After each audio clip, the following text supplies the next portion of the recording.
Malcolm Turnbull, has the economic and fiscal situation changed so much since 2018 that the stage 3 tax cuts must be reconsidered?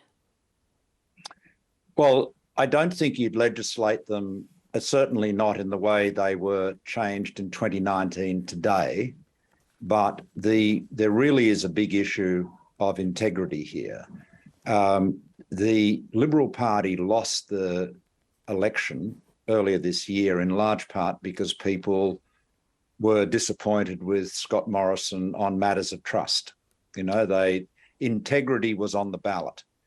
Now, Labor won government, but the Liberal loss was much greater than the Labor win because of the impact of the Teals. And of course, Labor's primary vote was relatively low. So to invite the Labor Party to break an election promise less than 6 months out from the election is, I think, politically pretty naive. I mean, the electoral damage and reputational damage that would do to the Albanese government would be considerable. What's more damaging to a political party, do you think? Economic and fiscal mismanagement by going through with the stage 3 tax cuts, or breaking an election promise? Well, I think trust is absolutely critical. If you want to make major tax changes, you really should take them to an election. I mean, I made some big tax reforms when I was Prime Minister, but you take the superannuation changes in 2016, I took them to the 2016 election. They were introduced in the 2016 budget, but then we went to an election, we won the election, and the legislation was then completed. There are many other examples. But I think it's important when we're talking about the stage 3 tax cuts to understand where the cost really lies. Now, the stage 3 tax cuts had their origin in 2018, in the 2018 budget, which was when I was PM. And there are a number of changes, increases in thresholds, a low and middle income tax offset, a number of things which were designed to put more after-tax dollars into middle income earners' pockets. But there was also a very big reform scheduled to start on 1 July 2024, and that was to abolish the 37-cent tax bracket. And also, coupled with that, to increase the lower threshold for the 45-cent bracket from $180,000 to $200,000. So the big idea was the big reform was to have essentially a flat rate of marginal tax from $41,000 right through to $200,000, which meant that by 2024, 94% of Australians would not pay a marginal tax rate higher than 32.5 cents. Now, that was an expensive reform, without doubt.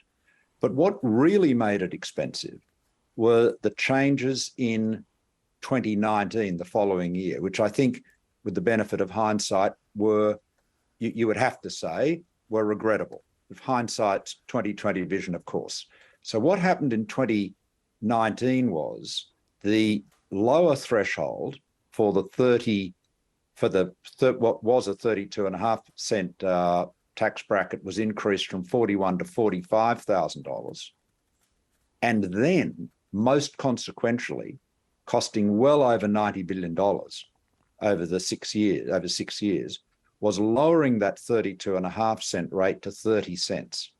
So most of the cost of the so-called stage 3 tax cuts, by which people mean the ones that are coming into operation in 2024, arose out of the 2019 budget.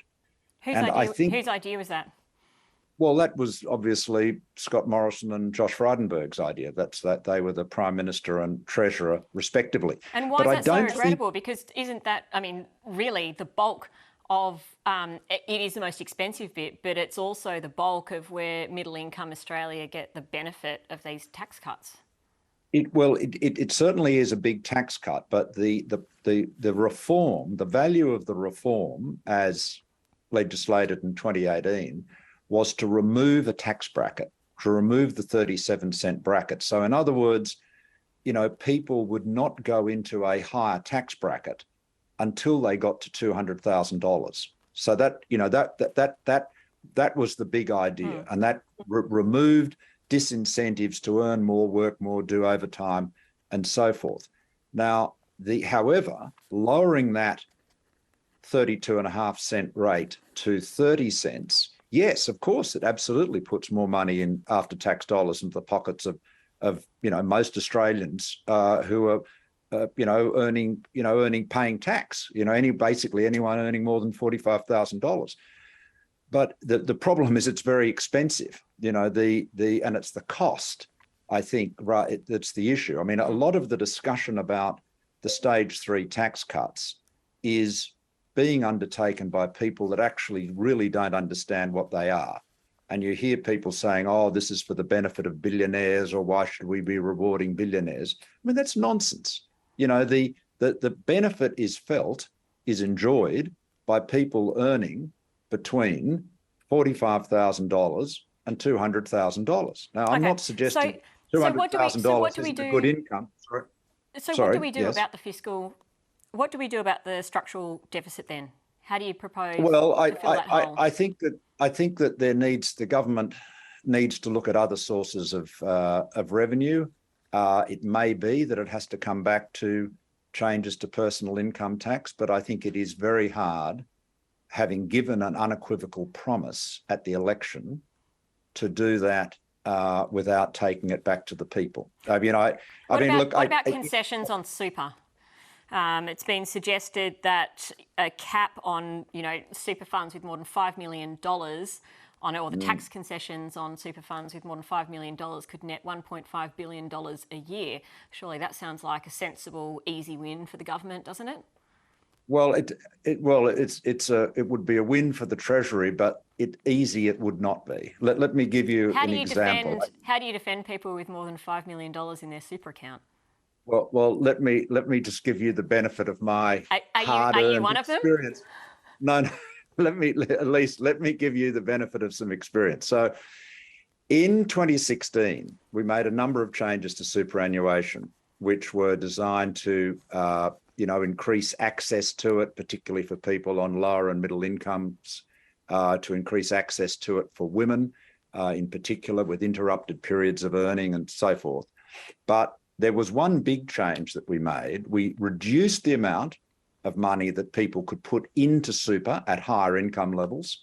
And we said, you cannot have more than 1.6 million in your retirement account. Now, the importance of the retirement account, as you know, is that it pays no tax at all. It doesn't pay 15% on income and 10% on capital gains, which is what super accounts pay. It pays zero. And there was no limit. And there were literally some people, not many, with not just tens, but in a couple of cases, hundreds of millions of dollars in their retirement accounts, in which they were paying no tax at all. Now, we made that change, took it to the election. The response, that only 4%, by the way, only 4% of taxpayers, contributing to superannuation could be seen to be adversely affected by it. So 96% of people were better off, or, it didn't affect them. And the reaction was furious. I mean, Kelly O'Dwyer, who was the Minister for Revenue, she faced a virtual rebellion in her electorate of Higgins. The reaction in the Liberal Party was ferocious. A very wealthy area. Correct. But this is my point. The point that you've got to remember. No, but the Teals have already got those big seats stitched up, so it's not like the ALP are going to lose those very wealthy seats. Okay. Well, politics is always simpler to commentators and observers than it is to the people who've got to practice it. Let me just tell you the reality. The melancholy truth is this, Elise, that if you make a tax change that benefits people, they may acknowledge it, they may say it's a good thing, but they will do so in the most softly spoken way, if at all. Mm-hmm. If, however, you adversely impact someone from a tax change, their response will be loud and furious. And so the reality is, the point you make about having a limit of $5 million in an accumulative superannuation account is a fair one. Whether the figure should be 5 or 4.5 or 5.5 or 6 or 7 is a good issue to discuss.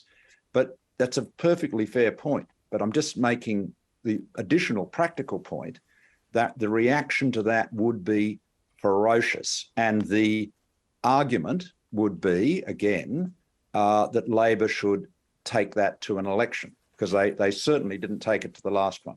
So we're running out of time, but what should Labor be taking, not to the election, which is in a couple of years, but to the budget to fill the hole?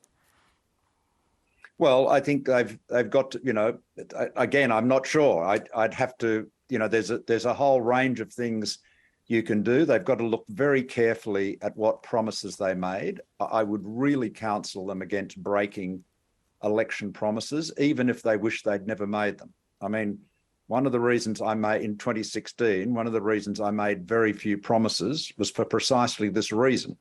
Because if the fewer promises they make, the less risk you are that you might be pressured to break them. But I think we do need to have a holistic look at tax, but the challenge always is, frankly, that journalists, not like yourself, but other less reasonable journalists, will say, rule in, rule out, rule in, rule out. And by the time, this happened to Wayne Swan, you may remember years ago, and you end up salami slicing all your options, and by the time you've ruled everything out, you've got nothing left. So it would be good if we could sit back and have if possible, a relaxed and rational and reasoned look at all the potential tax bases and see where the money could come from. Because even though those tax changes, from 24, the personal income tax cuts, and even though I think they did go too far in 2019 with the benefit of hindsight, the reality is we still have too much of our federal tax revenues coming from personal income. There's we're very dependent on that. And I might just say on the matter of equity, the same percentage of tax that was paid by the top 5% of taxpayers before the changes is still going to be paid by them afterwards. So the proposition, we've got to get rid of this sort of, faux class war rhetoric. Our tax system is very, very progressive in the sense that the bulk of the tax is paid by people on higher incomes, and they pay the biggest share of it, and that's good. But the challenge that we've got at the moment is that the expectations on government for expenditure, for investment, are growing, and we're not seeing a similar growth in revenues. So it may be we have to look at, dare I say it, another political third rail, a carbon tax. You've got to start putting a lot more things on the table, because if you rule everything out, which is so easy to do, you end up with no options. Malcolm Turnbull, we'll have to leave it there. Thank you very much for your time. Thank you.